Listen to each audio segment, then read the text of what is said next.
Hey guys, it's Dark Architect 18 back here with another YouTube video, and today we're going to be doing the Agincourt review. So,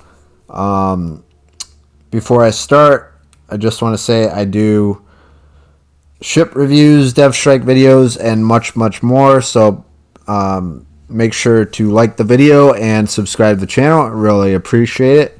And you stay tuned to all the videos that are coming up from then on. So we're going to break down the commander, the ship itself, the Agincourt, and then we're going to compare it to the Orion and just discuss this game overall as how it went. So without further ado, we're going to do the Agincourt. So Agincourt, we got 43,500 HP.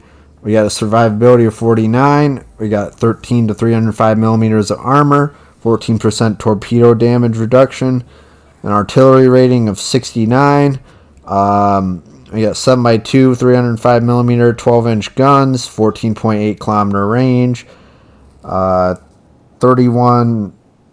36 second reload, 45 second 180 degree turn time, 4400 max HE shell damage, 31% fire chance, 8100 max AP damage.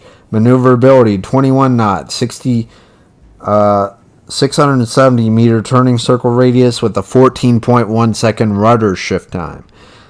We got a concealment of 12.1 kilometers concealment range by sea.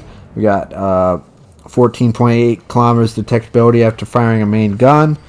14.1 kilometer detectability when the ship is on fire. 9.8 kilometer detectability when ship is spotted by air.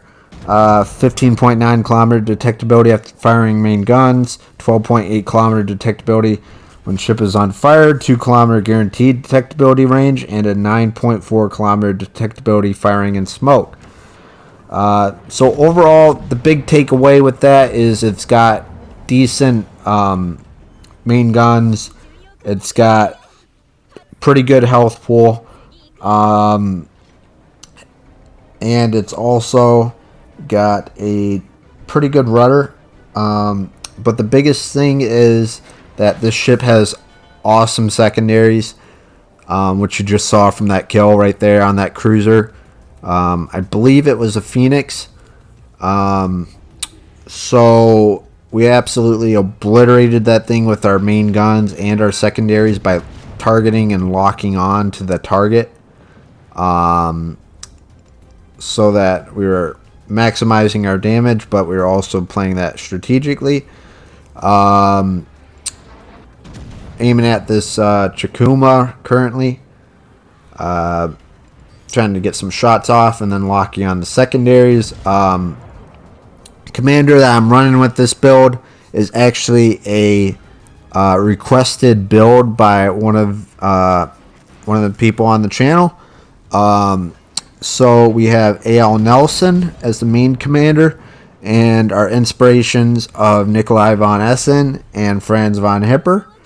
So this is a penetration slash secondary build. So we're using the main attributes of the ship as the secondaries because that's what the ship is going for.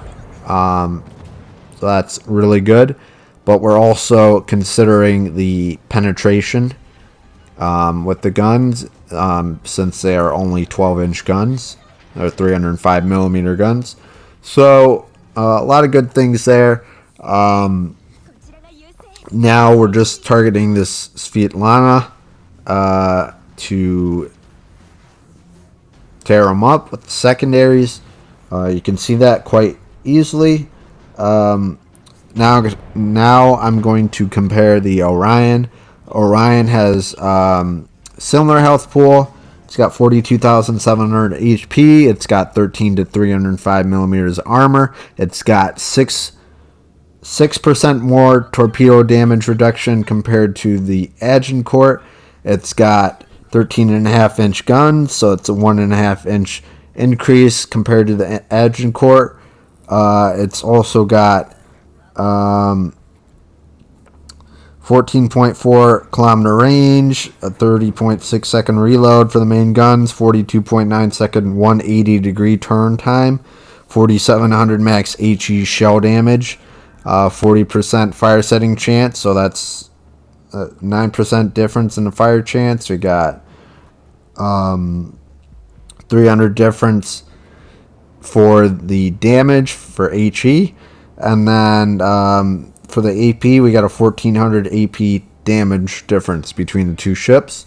So, and then the AA defense is 42 rating for the Orion, and it's a similar AA rating for the Agincourt. I believe it's less. And then for the maneuverability, we got a 22 knot, 670 meter turning circle radius, 12.5 second rudder. So it's got a slightly better rudder for the Orion compared to the Agincourt. So it's got a lot of good things going for it. So this game, I wanted to highlight the stats and my commander, but also the other thing is you got to push up smart with this.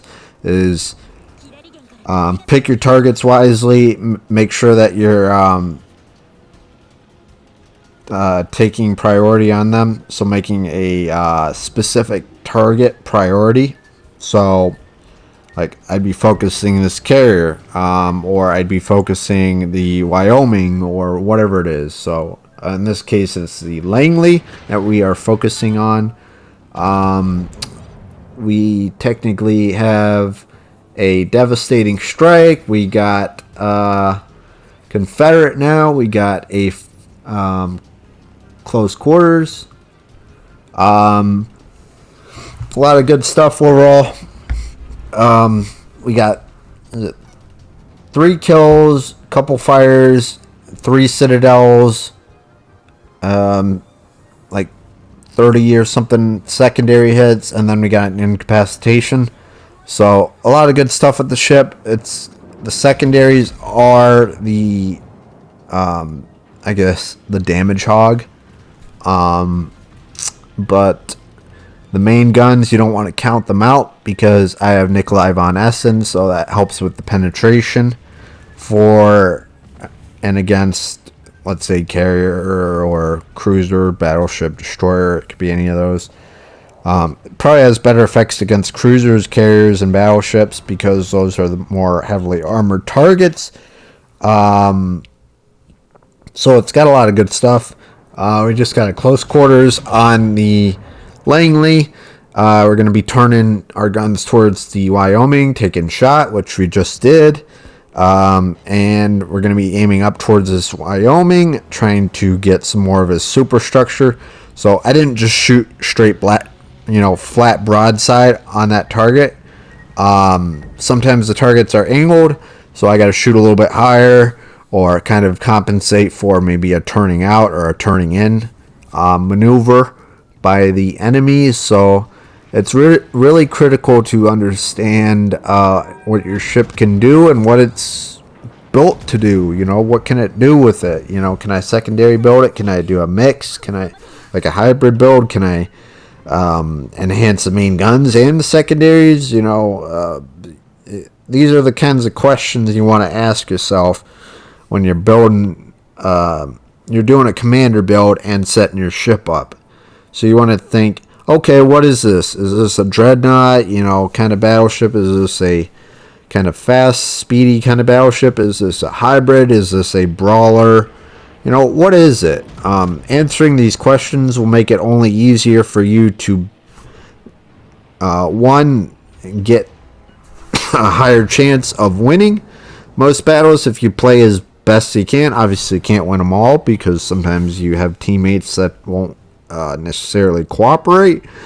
So you need to sometimes reconsider that. And some games you just can't get a win because whatever, you're not putting in, you're having a bad game, or you know the team's not putting in the right results, and the whole team suffers. So It's as simple as that. So hopefully that makes sense. So we are just about situated with this game. We are up about 230 points difference between the blue and the red. So we're currently capping their base. We got people going towards or defending the base, and then we got some people up towards the top of the map. So that's good. We got some good splitting differences in terms of where we are specifically choosing to go after the enemy, I guess, and support. So yeah, just shy of 100k here. We got 6 medals. We got a high caliber, close quarters, a Confederate, devastating strike, and I believe a first blood. So an awesome game. Really shows what the Agincourt can do, given the right build and the right modifications. Also, a modification that I'm using for this is secondary build, secondary mod.